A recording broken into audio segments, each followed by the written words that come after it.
Et pour mieux parler de ce sujet, on a le plaisir d'accueillir au bout du fil Dr Mohamed Rifai, qui est expert en économie. Bonjour Dr Mohamed. Bonjour. Alors, quelle est l'importance de la première participation de la zone économique du canal de Suez à la conférence de TICAD 9 de Tokyo?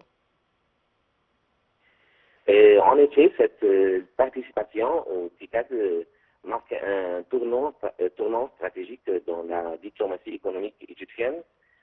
La zone économique du canal de Suez n'est pas simplement une zone industrielle, c'est un levier géoéconomique. Elle se situe au croisement de 3 continents et de routes maritimes vitales, ce qui en fait un point idéal pour les chaînes d'approvisionnement mondiales. Et du point de vue économique, cette première participation au TICAD permet à l'Égypte de positionner la zone du canal du Suez comme une plateforme d'exportation vers l'Afrique en capitalisant sur les accords de libre-échange.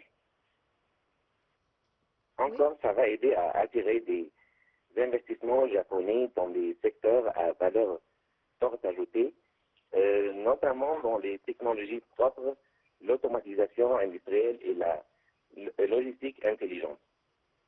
Ce qui va renforcer la résilience économique régionale en proposant des solutions d'infrastructures mutualisées entre les pays africains.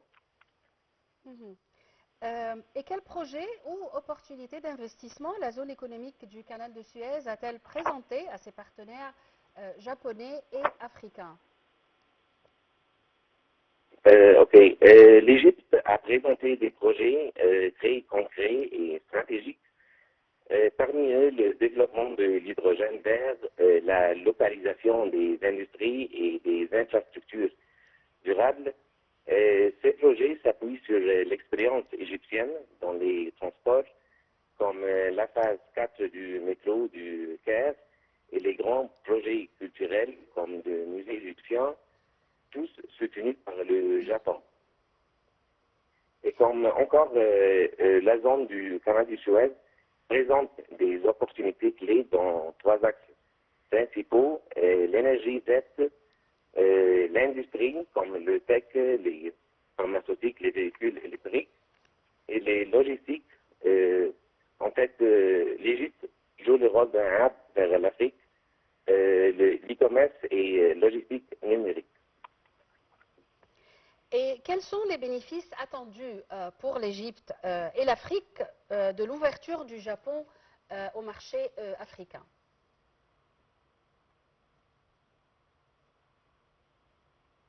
Allô? Allô? Actuellement, vous m'entendez? Oui, oui. Actuellement, l'ouverture du Japon vers l'Afrique via l'Égypte est une opportunité exceptionnelle. Cela va permettre de renforcer les chaînes de valeur régionales et de développer les compétences locales et d'introduire des technologies japonaises dans des secteurs clés comme l'irrigation, l'électricité, la santé et l'éducation. Oui. Et quels sont les accords ou protocoles d'accords qui ont été signés lors de cette conférence pour renforcer cette coopération économique? Oui, en fait, concrètement, plusieurs protocoles d'entente ont été conclus. Ils concernent notamment l'approvisionnement en carburant propre, la coopération dans l'hydrogène vert et le soutien aux PME, le rôle de l'Agence industrielle de coopération japonaise et la Banque internationale de coopération japonaise et centrale dans le financement et l'accompagnement de ces projets. Docteur Mohamed Rifai, je répète que vous êtes expert en économie. Merci beaucoup pour vos éclaircissements. Une petite pause, mesdames et messieurs, et je reviens tout de suite.